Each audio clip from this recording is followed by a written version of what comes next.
பாருங்களேன். விஜய் மாமா, விஜய் மாமா, தமிழக முதலமைச்சர் விஜய் மாமா, தமிழக முதலமைச்சர் விஜய் மாமா. தேங்க்யூ. எல்லாருமே வந்துருங்க பிறந்த நாள். ஓகேங்களா? தேங்க்யூ. முதல்வர் விஜய் அவர்களோட பிறந்த நாள் வருதுல்ல, அதுக்காக டிவிகேல சேர்ந்த ஏதோ ஒரு நிர்வாகி என்ன மாதிரியான விஷயங்கள் செஞ்சிருக்காருன்னா, லைக் ஏதோ அந்த ஒரு இன்விடேஷன் மாரி ஒரு சின்னதா ஏதோ ஒரு ஈவென்ட் நடக்குது போல, ஏதோ ஒரு ஊர்ல. ஒரு இன்விடேஷன் மாரி குட்டி குட்டி பசங்க, குட்டி குட்டி பசங்க கிட்ட கையில குடுத்துட்டு, "விஜய் மாமா வாழ்க! விஜய் மாமா வாழ்க!" அப்படின்னு சொல்ல வைக்கிறாங்க. சின்ன பசங்க கிட்ட இதெல்லாம் சொல்ல வைக்கணுமா? இதெல்லாம் கரெக்ட்டான ஒரு விஷயமா? குழந்தைங்கள குழந்தையா இருக்க விடாம, இந்த மாரியான ஒரு சில விஷயங்கள்லாம் செய்றது வந்து ஒரு சரியான ஒரு விஷயமா? லைக் ரொம்ப மோசமா இருந்துச்சு. பார்க்கும்போது ரொம்ப கோவம் தான் வந்துச்சு அப்படின்னு சொல்லி ஆகணும். லைக் ஓரளவுக்கு எல்லாருமே எஜுகேட்டட விடுங்க. இதெல்லாம் காமன் சென்ஸ்ங்க.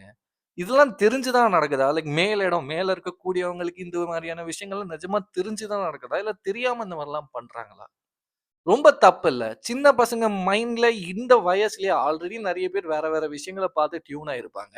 சின்ன வயசுல ஒரு குழந்தையோட மனசுல போயிட்டு விஜய் மாமா வாழ்க! விஜய் மாமா வாழ்க! சொல்லிக் குடுக்குற விஷயமா?